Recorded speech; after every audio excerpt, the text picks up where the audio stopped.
Hello, everybody, and thank you for joining us today. If this is your first IAAPA webinar, we are thrilled to have you. If you've joined us before, well, welcome back. And welcome to today's session, Seeing the Forest for the Trees, how the Morton Arboretum translated holiday revenue success into a year-round dynamic pricing strategy. My name is Brian Tierney, and I am the Global Education Senior Specialist here at IAAPA. I support the development and delivery of education programs for the global attractions industry. And in today's webinar, we'll explore how the Morton Arboretum used dynamic pricing to drive strong results during their holiday event, and how those insights were successfully applied to year-round general admission. You'll hear firsthand lessons from their team and gain practical guidance on how dynamic pricing can support revenue growth while maintaining a positive guest experience. Now, before we begin, let me take a few moments to explain today's webinar format. During the broadcast, you'll be able to view and listen to the presentation, but your microphones and video cameras will remain off throughout the session. There is no charge for joining us from your computer, but please note if you've dialed in by phone, long distance or international rates could apply. You will have the opportunity to submit questions throughout the presentation by typing them into the Q&A panel at the bottom of your Zoom screen. So that's not going to be the chat panel. That's going to be the Q&A panel. It's a separate panel, and that's where you want to ask all those questions so we can make sure that we see them. And you can ask those questions at any time throughout the presentation, and they're only viewable by today's presenters and IAAPA staff. We are recording today's broadcast. The recording will be available on the education page at IAAPA.org in approximately 3 to 5 business days. And we encourage you to share this information and share about the recording with other colleagues who could benefit from today's discussion. IAAPA members also have access to a large library of past webinars and education sessions from expos at no cost, so make sure you check those out too. And finally, by participating in today's webinar, you'll earn continuing education credits toward renewal of your IAAPA certification. If you are not yet certified, IAAPA certifications are the only globally recognized credentials in the attractions industry, and they're an excellent way to demonstrate your expertise and commitment to professional growth. And you can find additional details on our website. And with that said, I am now pleased to introduce today's speakers. Joining us is Patrick Walsh, the CEO of Digonex Technologies, a dynamic pricing platform serving attractions such as zoos, aquariums, theme parks, and cultural institutions. He brings extensive experience in pricing strategy, finance, and executive leadership with prior roles at Ubiquity Digital, McKinsey & Company, and General Motors. Patrick holds an MBA from Harvard Business School and is a certified public accountant.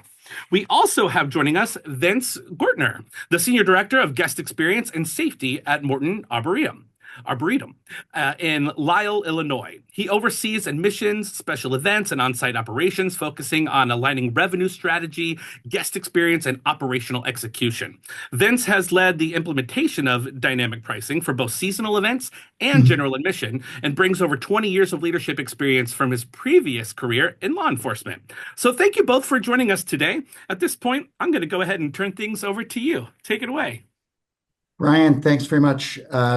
We're going to try something a little bit unusual. Vince and I talked about this. We're going to do a couple setup slides, but we're principally going to have a conversation about the experience that Vince and the team at Morton had with the dynamic pricing, the journey they went on to actually choose to implement dynamic pricing, what the impact was. We think this is probably most apt to the folks in the audience who are thinking about whether this is a tool that you want to use in your operation. But to get there, we figured we'd start with a few slides that hopefully help inform the discussion. So let me start with this one.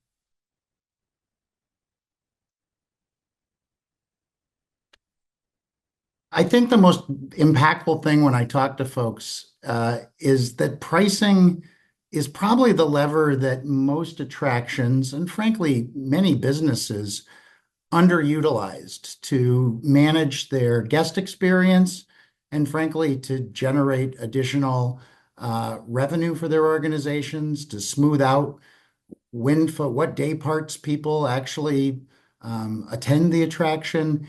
It's a really powerful lever. and it's one that I think a lot of attractions don't fully utilize. It is an item where every single day demand changes. It changes for a number of factors. It may change because of the weather, certain tourist events, things like school breaks, other events in communities, or just simply the time of day and hours that are popular and when people actually want to come to your venue. It changes every single day. So it seems somewhat odd to apply one price. One price is really the pricing challenge. It treats days exactly the same and doesn't put days, hours, minutes as unequal. It'd be when those things are demanded differently. But as you see in this kind of long line at this attraction, this demand volatility, it's not really a problem, particularly with modern data science and AI and machine learning. All of the data that you collect in your booking and ticketing systems, it really transitions a world of static pricing from a challenge to a potential opportunity. That opportunity is trying to apply the right price for each day and perhaps each product or each hour. Data science really leads to the optimal price. It's not about discounting or gouging. It's not about Taylor Swift or Oasis or all the things you read in the news. This really is applying the right price using econometrics and using science to make sure you're guiding folks that are price sensitive into the right category and folks who want, no matter what, a certain hour or a certain day to pay the right price for that. It's something that many industries, airlines and hotels, have really acclimated your customers to. This is the way the world now works. And moving to state-of-the-art algorithmic models that utilize AI and machine learning, it requires expertise, but it's expertise that exists in the marketplace as we speak. And doing this type of work, it's not part of anyone's job description generally at most attractions, unless you get really, really large. You really do need some level of expertise. The good news is this is actually what Digonex does. We've been at this a long time. We're experienced and trusted. We are the largest dynamic pricing provider. In the attraction space, we have clients in the theme park, museum, aquarium, water park, zoo, observation deck, and like Morton in the botanical garden space.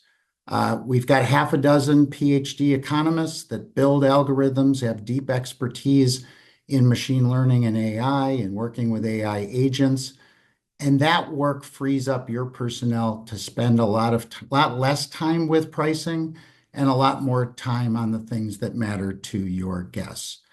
It's a repeatable process. The typical experience is a double-digit lift in the first year. This will be the most impactful ROI opportunity on your strategic agenda. Most of our clients in year one see a 5 to 10 times lift, some even more. I think Vince may be an example of seeing an even larger lift. The UI is very easy to use, and we're integrated, I think at last count, with 17 different ticketing systems, and we're adding more every day. Most likely the one you use is one that we use. So this is about smarter pricing, improved guest experience. The double-digit revenue lift is something most people don't look askance at, and we'll do the pricing work so that your pricing will work as hard as you do every day in trying to serve your guests. Vince has had an amazing opportunity as Senior Director of Guest Experiences to work with us to see the full impact kind of through two waves, first with their Illumination events and then through general admission. He's a great source of information. He's going to tell you a little bit about Morton, which I've been to and is an absolutely beautiful location in suburban Chicago. And then we're going to have a conversation about kind of what goes into making this transition, what it looked like for Vince and team at Morton, and how it might apply in your world. So with that, I will stop sharing and hand it off to my friend Vince Gortner.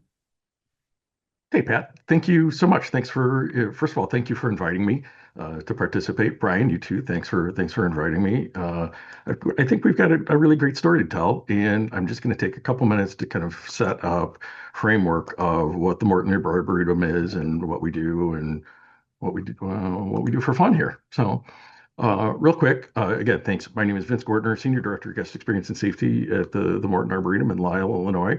And, for the IAAPA crowd, uh, what the heck is an arboretum? Well, we are a 1,700-acre natural preserve. We are nestled in about 25 miles straight west of Chicago, 1,700 acres of rolling hills, a river going through the middle, restored natural prairie. It's just a beautiful site, and it is my screen just went completely blank. It's back. Okay.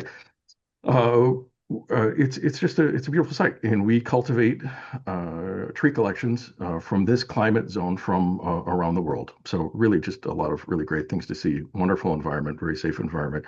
We host about 1 million visitors a year.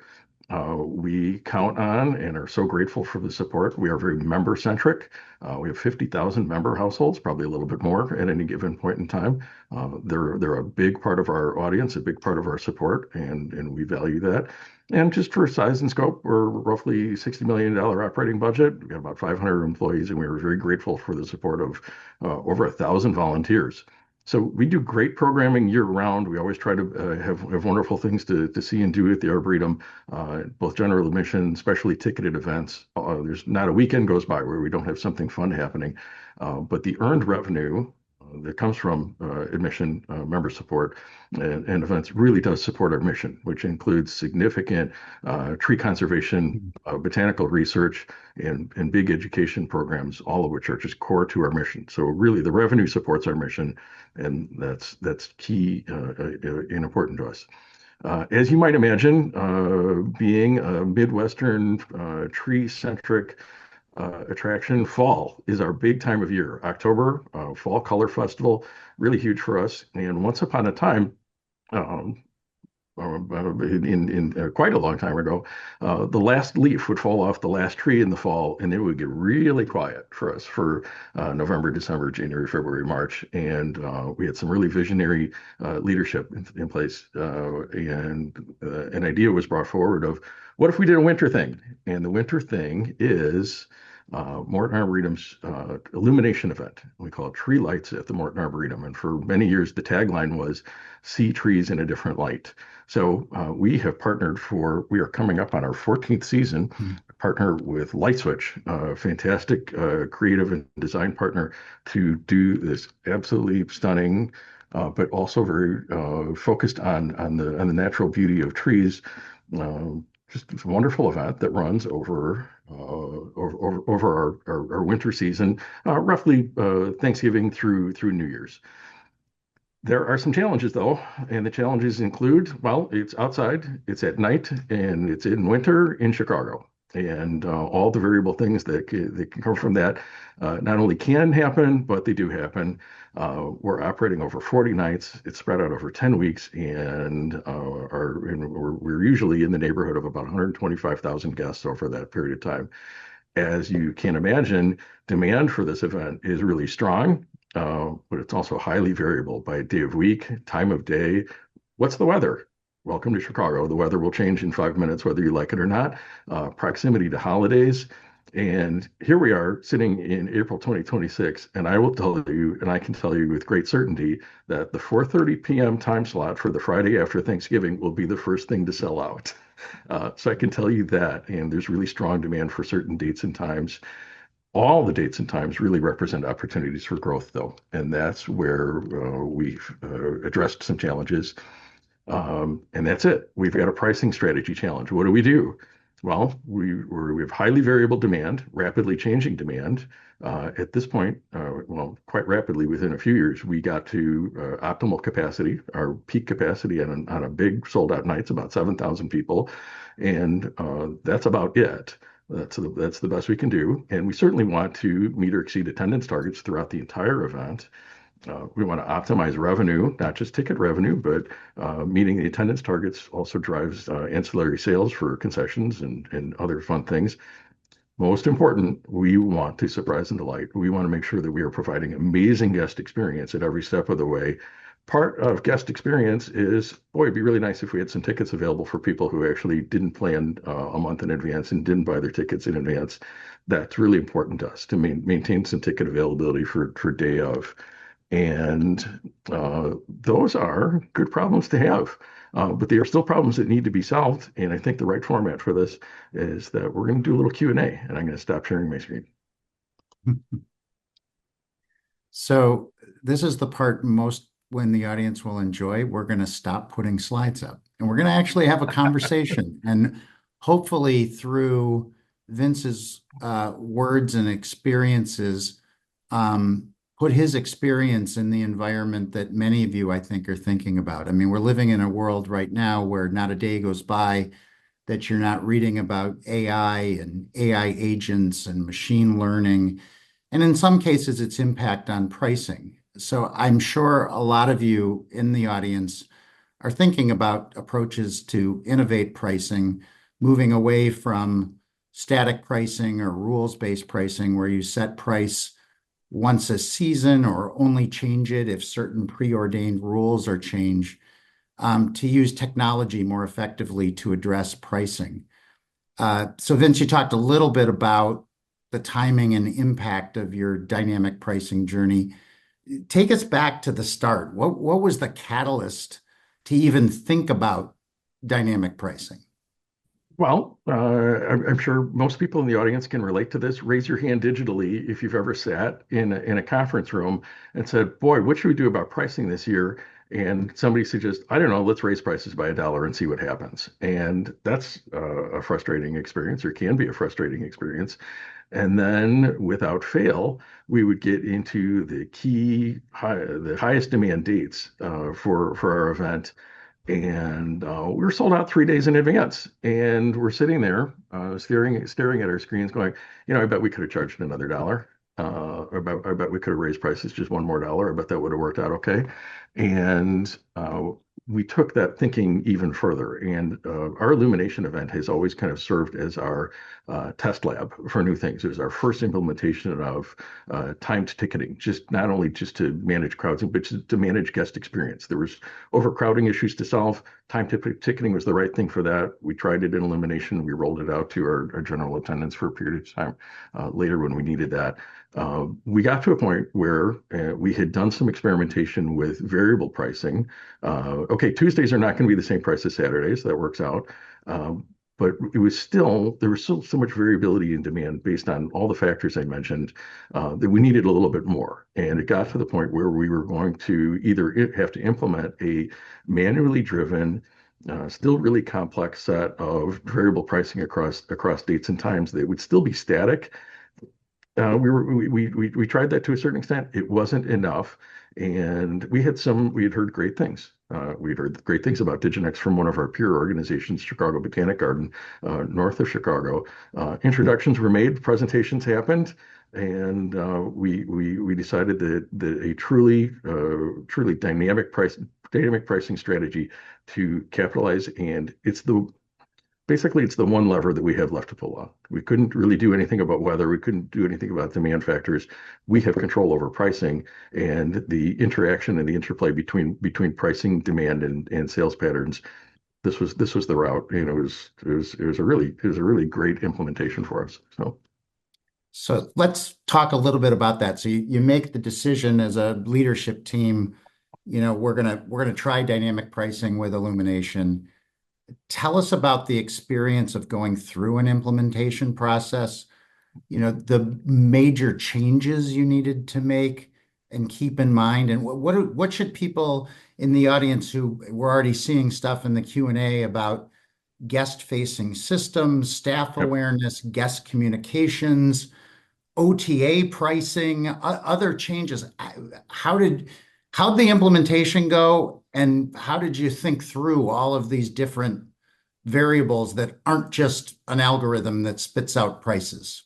Yeah. Well, I am a notorious overthinker and preparer of spreadsheets and nerd. And as we got into this and started going from concept to implementation, I was geared up. I whipped up some really great Gantt charts. I was prepared for this really complex thing. And the punchline of the whole thing is that at the end of the day, any sufficiently advanced technology really is indistinguishable from magic. Great conversations with the implementation team at Digonex. And I was overthinking it and overworrying it, thinking that we use the Acme ticketing platform, very robust. We torture test it every single opportunity, coming up with a wide array of ticket types and pricing strategies and member discounts and differentiation between adult pricing and everything else. So we have this, we've got 100 different price points to set at any given point in time. And I was expecting this to be hard. And the implementation team said basically, hey, show us how you set it up last year. Give us your example of how the event was programmed for last year. And they looked at it and they said, okay, good. I'm like, okay, but we're going to have to change it all. We're going to have to do all these things to account. And they said, nope.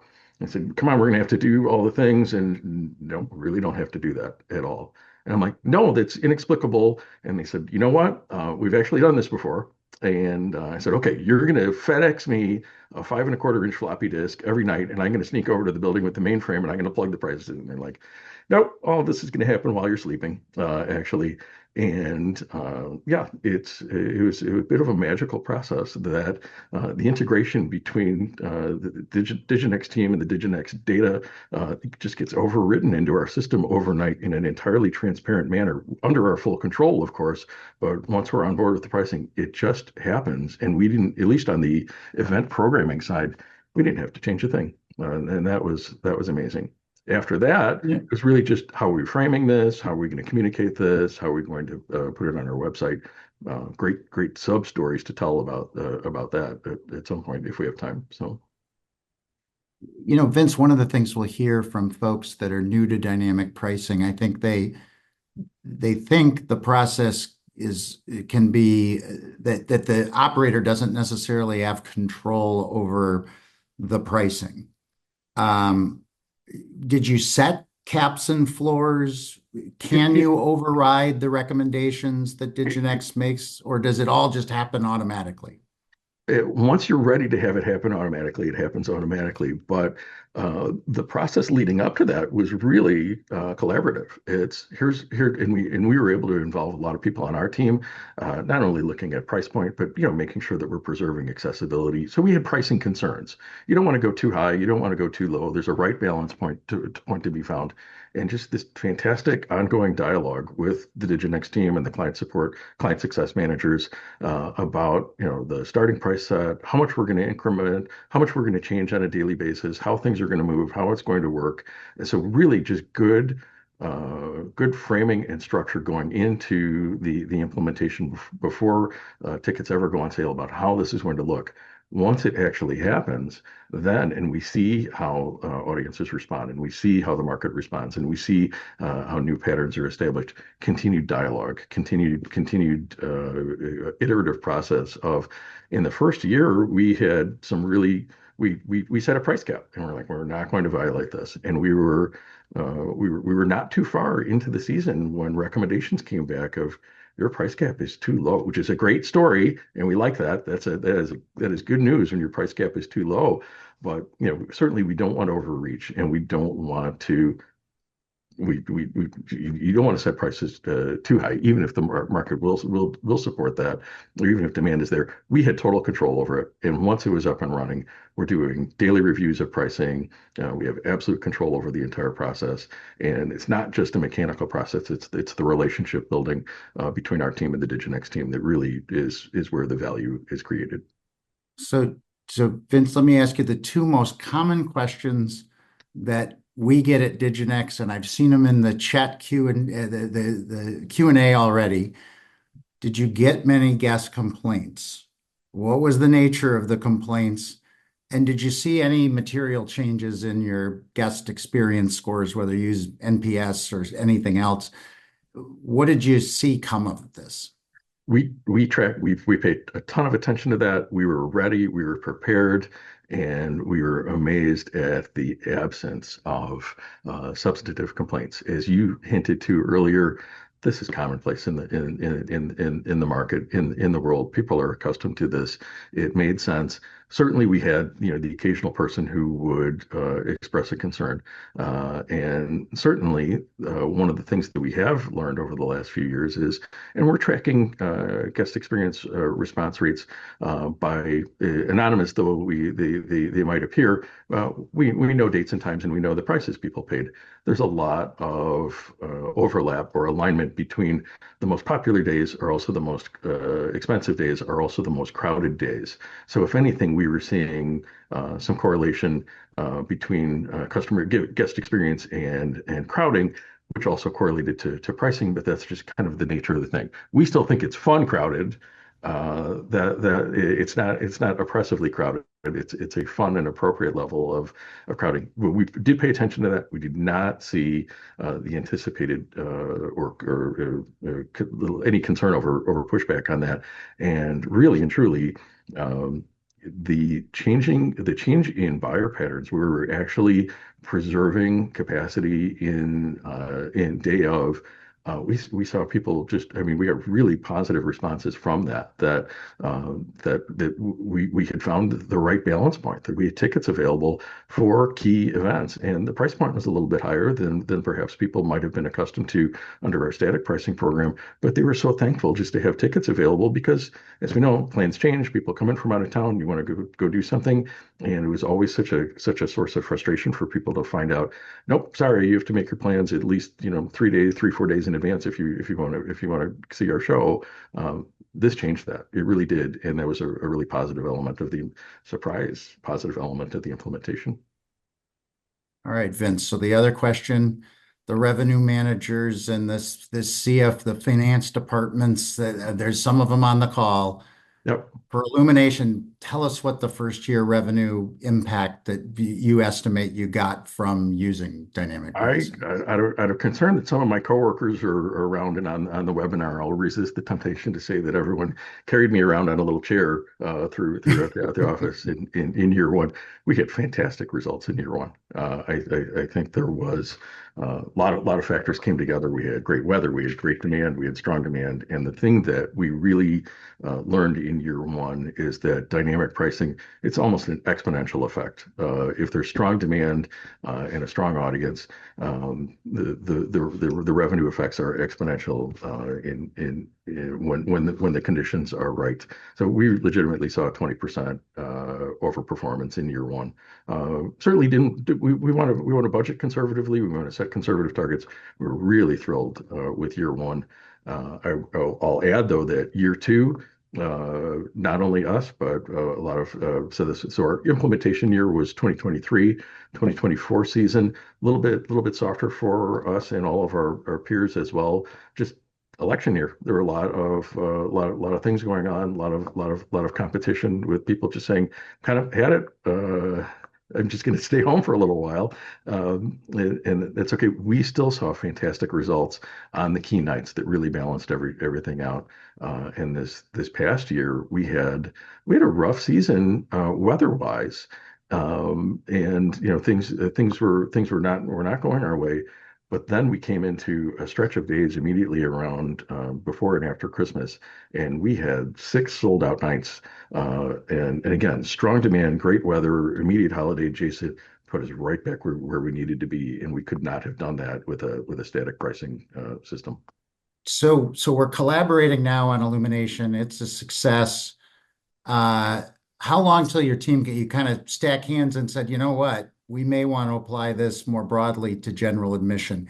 Tell us a little bit about that process that you went through, and kind of what you learned as you moved from just Illumination to GA.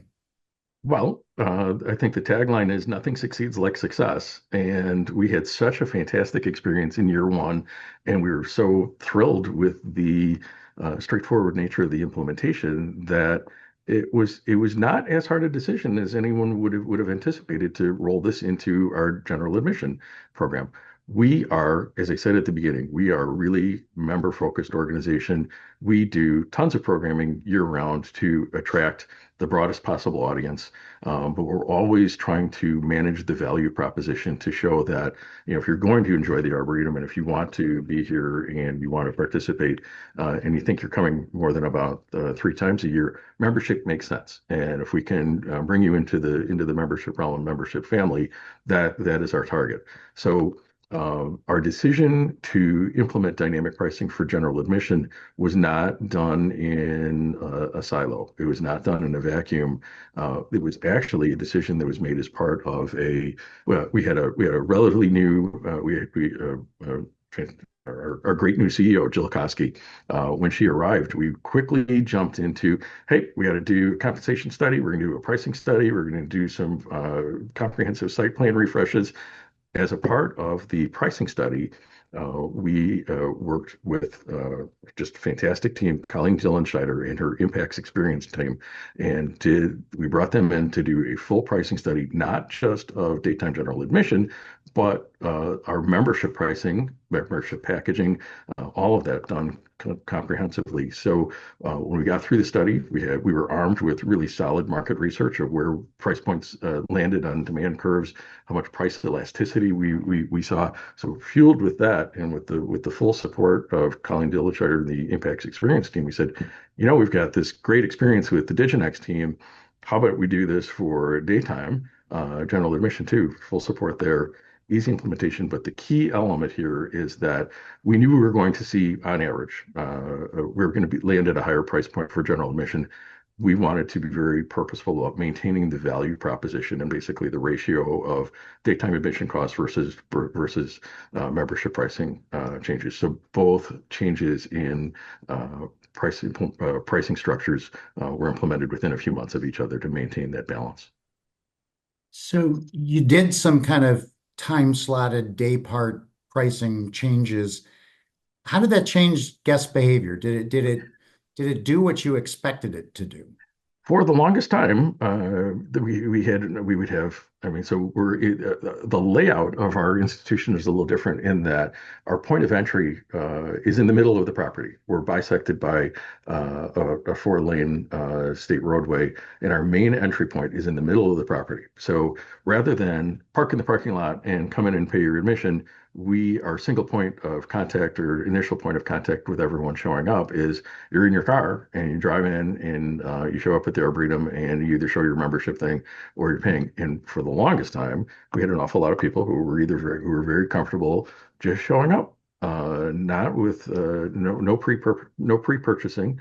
They would show up, they would pay cash, they would pay credit card, and those ended up being rather anonymous transactions. So we had a strong incentive to move people in the direction of online pre-purchase of tickets, either days in advance, even if you're sitting in line to get into the Arboretum. If you make your online purchase, we're establishing contact with you, we're gathering your contact information, and we're streamlining the process of entry so much. If people just show up, they're like, here's our QR code on the phone, we wave them in, it's great. So we really wanted to incentivize pre-purchase of admission rather than having people show up cold. And this has been, we're moving into where we used to see 10 or 20% advance purchase on key, strong, solid weekends, busiest demand where it's most important to us. We're seeing upwards of 60% advance purchase. So people are taking advantage of advantageous pricing if they buy in advance. We also program our pricing into, even if you're purchasing day of online, there's a price incentive for, I think it's an extra $2 if you show up cold and you just pay in person. So really just through all of the mechanisms available to us, really incentivizing the advance purchase thing, and that has been successful for us. So Vince, I know a big part of the process of planning and implementation was the guest messaging. Mm-hmm. And a lot of that was around what we call plan ahead pricing. Yep. Tell us a bit about that approach and how folks in the audience should think about that, how that type of messaging had positive impact.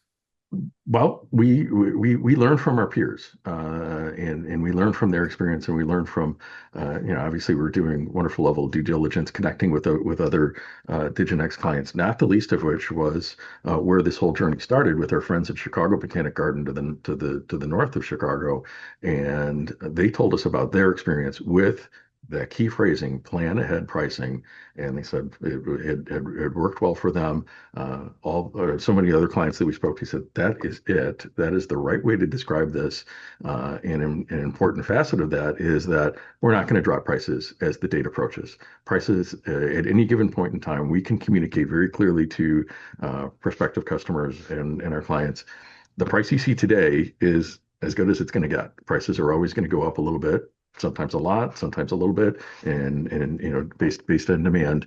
Plan ahead pricing means if you can make your plans in advance, you're going to see the most advantageous pricing, and that has been well received. Really, just absolutely minimal pushback on that from any of our customers, even longtime members who have been our ardent supporters for years and years and years.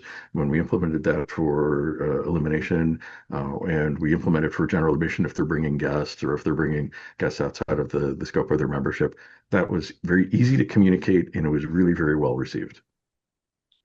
So I think what you just mentioned is a bit of an interesting nuance that a number of our attractions clients follow. Some do not, and it really speaks to the different goals and objectives of various attractions.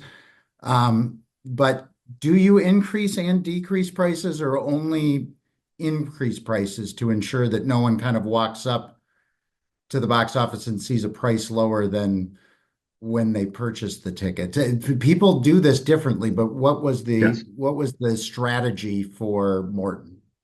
We made a very intentional decision to only have prices go up, and that we're not going to basically create admission arbitrage, situation where people are going to time their bets on when to find optimal pricing. Certainly, the data and the math would support taking advantage of adjustment of price in both directions. That, as if the weather changes and demand softens a little bit, there might be some incremental revenue to be gained by dropping prices as the date approaches, just to attract a few more customers. That is a very valid approach. It is a very real approach, but just for saying what we mean and doing what we say, we are saying no. Prices will always go up. The price you see today is the best price you're going to see, and it takes away a layer of pushback that might be perceived as us gaming the system. We're not. We're not gaming the system. We're modulating pricing to match demand in support of our mission and in support of our objectives for guest experience. We don't want to see overcrowding. We want tickets to be available, but that is a decision that has been made. It's a decision that's really easy to communicate, and it's a decision that has been well received. So Vince, we talked about first year impact for Illumination. How about when you went to GA, and then what did you see after the first year? Same thing, 20% lift. Not every day, all the time. Certainly comparing our price points on a given basis to our previous static thing. Our previous static pricing was, why are we asking people to pay the same exact price for a gorgeous Saturday in October as we are charging for a really dismal looking Tuesday in February? And we had done some little tidbits of experimentation with seasonal pricing. Not effective. This is much more effective. So we're certainly seeing during the parts of the year where demand is a little bit soft, we're maximizing attendance. We're pricing again in the parts of the year and the dates and times where we have peak demand, easily 20% lift on revenue in those periods of time.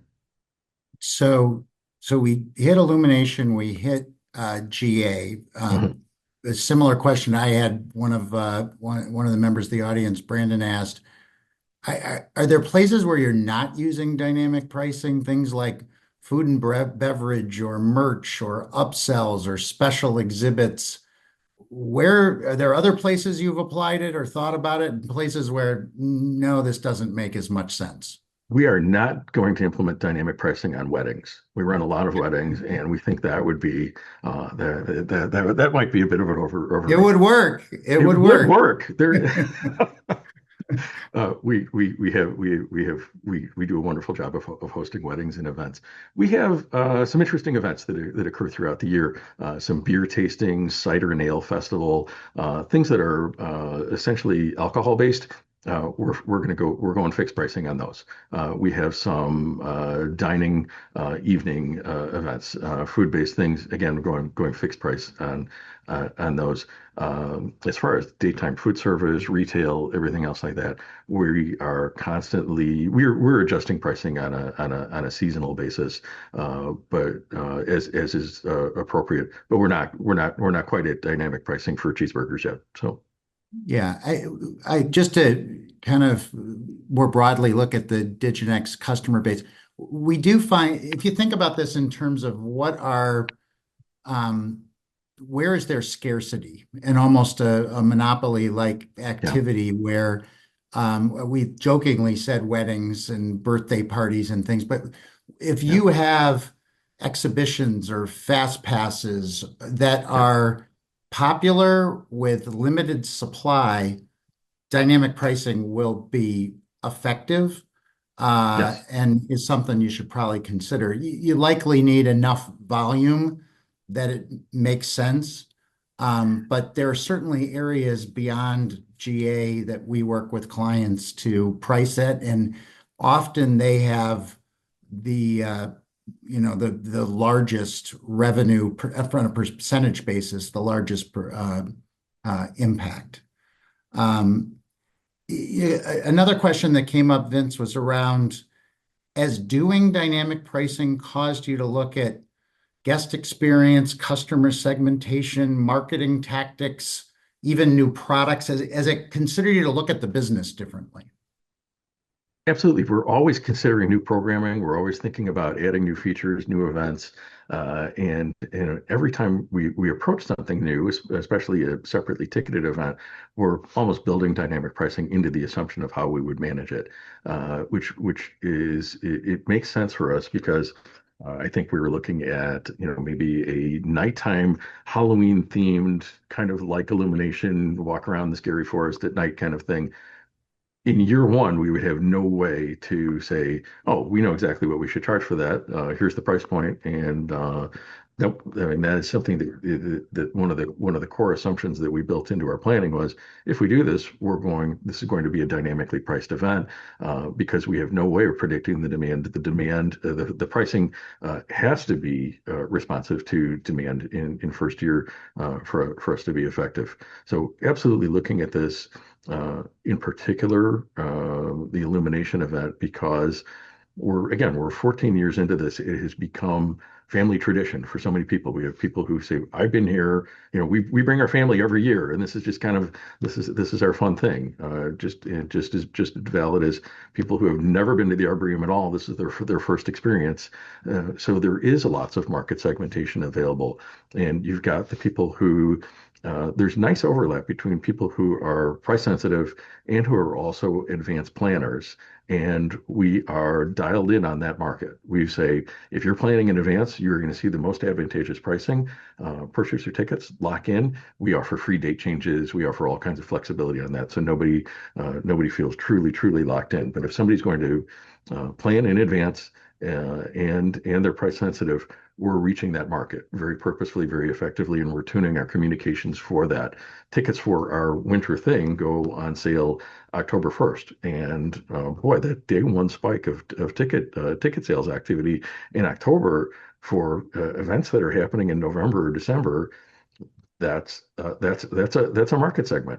At the other end of the spectrum, we have people who have no interest whatsoever, or have some surprise plans, and they're looking at what is now a very saturated market in the Chicago area. 14 years ago, this was uncontested market space. Now there are quite a few holiday light shows that compete with us, and we all talk to each other, and we're all happy to share. But um, for people who are making their plans last minute, they're gonna likely go where there's ticket availability, and they're going to be far less sensitive on price. And interesting, not to go too far into this, but the sales pattern change and our revenue accumulation patterns have changed just over the last 3 years. So much of our sales used to be advanced sales. In this past year, we saw just a really new dynamic that people were waiting, and we were seeing like in the final day of and day before. Sales in those final couple days ended up being 25% of revenue for peak maximum dollar nights. Those were our big nights, and people were waiting to the last minute, and they were willing to pay basically maximum freight for availability and for access to the event. All right, Vince, time for lightning round. We've got, I'm going to take some from the Q&A feed. So Mark asked, this I think is varied over time, but give us a sense. I think folks are trying to apply this to their world. Yeah. What are kind of min and max prices for the Illumination event? There's a Tuesday in the middle of December that if I offered tickets for our capacity 6,000 people, and if I offered tickets for $1, I don't think there are 6,000 people that want to come on a Tuesday night in December. We'll typically start pricing for the lowest demand dates, $16, $19 range, and maybe move into the low to mid 20s for that date.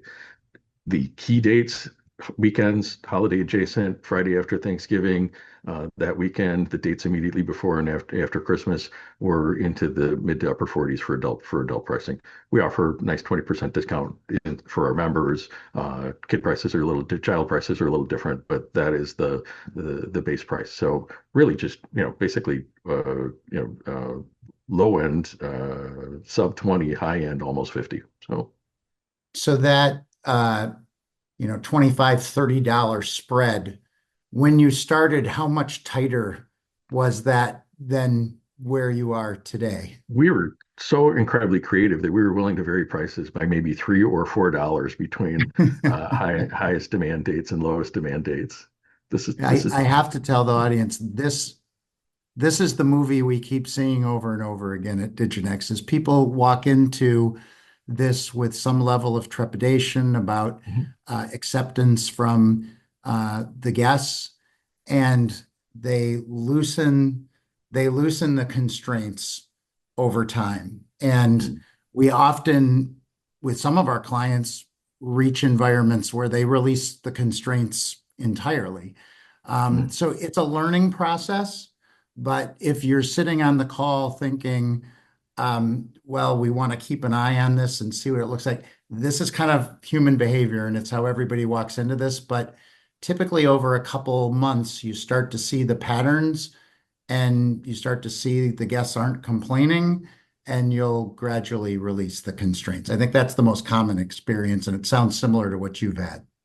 Absolutely, our experience, and I'll take it a step further in saying that opening days, weeks, I can't even say month, opening weeks, we were basically keeping a death grip on the daily pricing reviews. We get an email from your team in the afternoon saying, log into the portal, check your pricing, make sure you're on board with all of this. And we had a couple weeks into this and basically noticed glaringly that we haven't had to make one tweak, adjustment, rejection, change, suggestion, anything like that. And from that point forward, now 3 years into it, we look at it. And it basically runs on autopilot, and we have everything set to automatically default to the recommendations for your team. And we have regular check-ins with the team, and we have fun conversations about all kinds of stuff, and then briefly touch on the operational aspects of how labor intensive it is to run dynamic pricing for our events. So. Rich asked, do you both sell in advance and at the gate, or just in advance? If we're not sold out, we will sell at the gate. So for both daytime illumination, obviously daytime doesn't sell out. That's not really a thing, and released hasn't been a thing since pandemic controls were in place briefly. We'll always sell at the gate for events that are hard sold out. For our evening illumination thing, If somebody shows up with an extra family member, we'll slide them an extra ticket. That's not a problem. We maintain a little reserve capacity. If a group shows up absolutely cold on a sold out night, just for sense of fairness, we're for the people who did purchase in advance and are reading our communications, sometimes we're just sold out. And that's as much to preserve guest experience as anything else. Beth asked the mix of in-person versus online purchases. For daytime, our attendance, daytime generally is about 70% member families, 30% paid admission. Of the 30% paid admission, and a big, huge day for us at the Arboretum in October is 10,000 people. A good solid weekend in spring or summer, 5 or 6,000 people. So the 30% that is the paid component, we're seeing 40, 50, 60% advance purchase, and the rest are at the gate. Lisa asked, are you changing prices during the day of?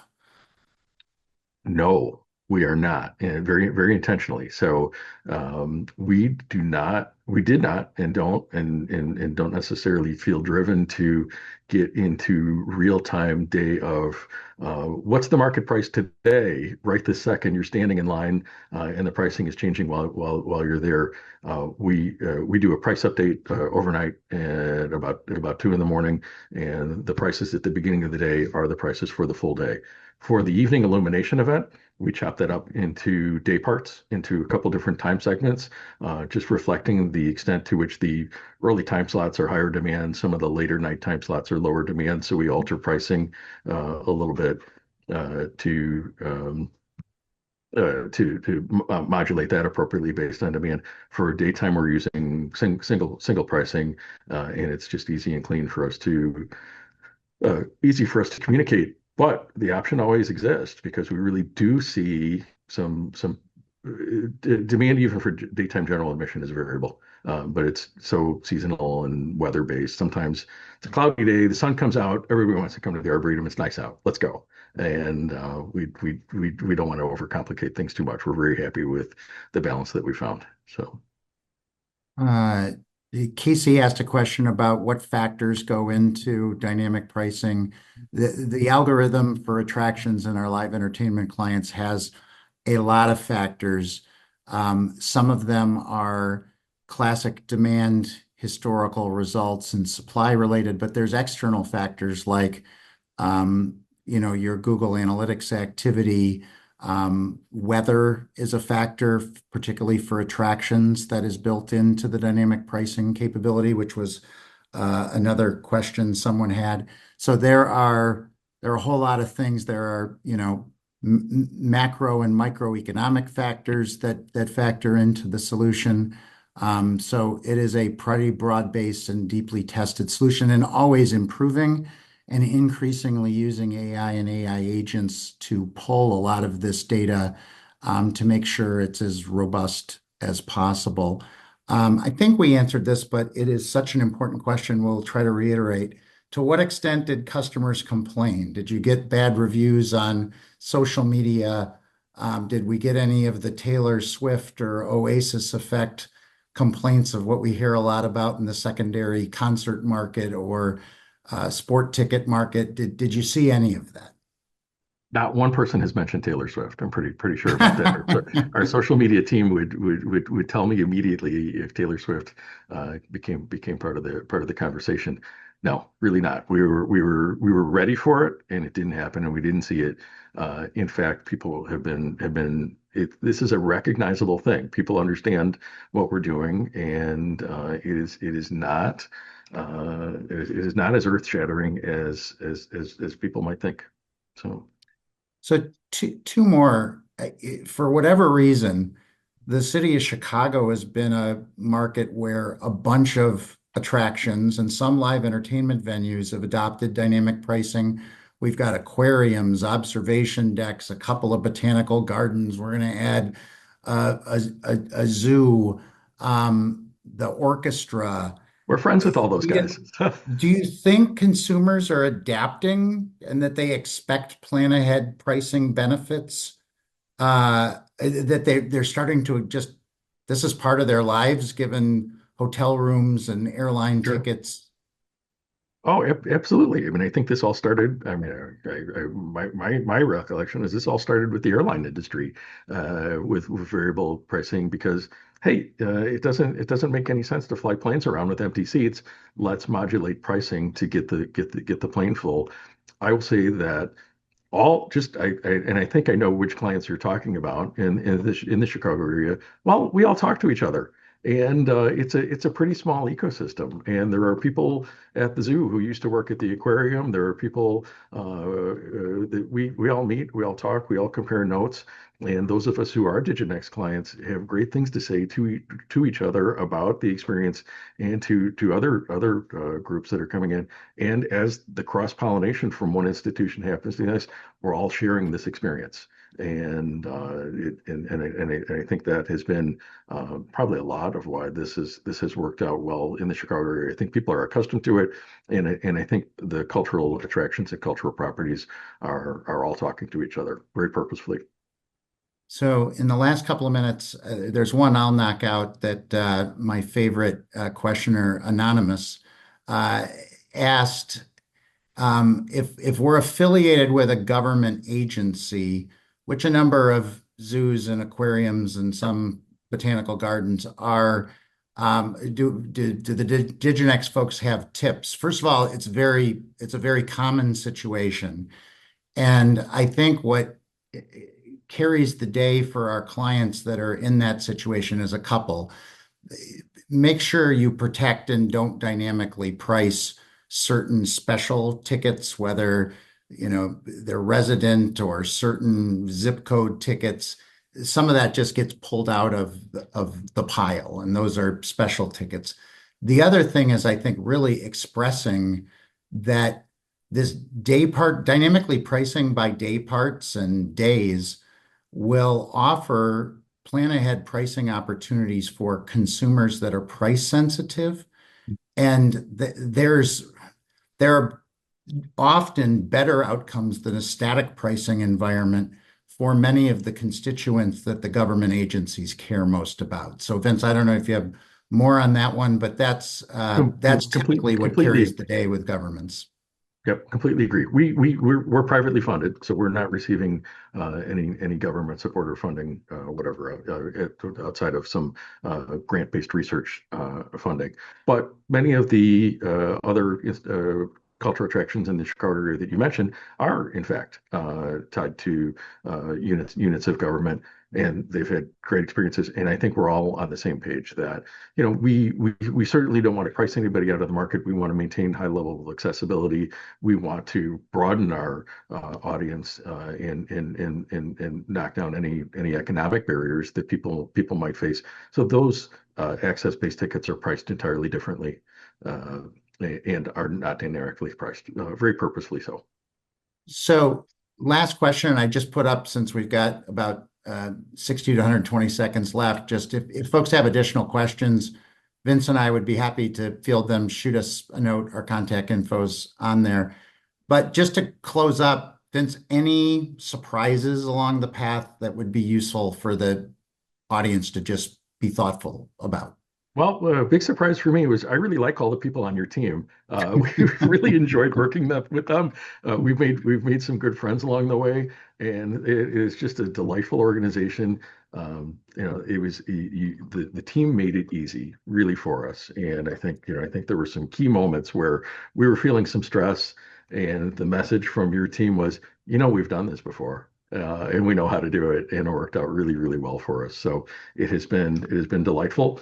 You Part of do. it is I'd love to call it Diginex is in Indianapolis and Vince is up in Chicago. So there is some of that Midwest stuff, but I'm sitting in Melbourne, Australia, doing this right now where we're growing rapidly in Australia and the UK, and those sensibilities and that service level, and frankly, the pricing opportunity exists all over the world, and we're happy to be serving clients and learning from clients all over the world. And so with that, Brian, I'll throw it back to you, but we're open for kind of after the fact questions. And Vince, thank you for being a great client and for helping educate all of us on the experience you had at Morton. Thanks for including me in today's event, and we really value our partnership with Diginex. Great conversation today. Thank you both so much. To Patrick and to Vince for sharing your insights and real world experiences with our IAAPA members. It's just invaluable. And as a quick reminder that today's webinar will be available on IAAPA.org. Just a few days, so along with many of our other on-demand education sessions. So make sure you check those out. And thanks again for attending, everybody. We hope to see you all at a future IAAPA webinar. Everyone have a fantastic day. Pat, Vince, we'll see you later. Have a good one.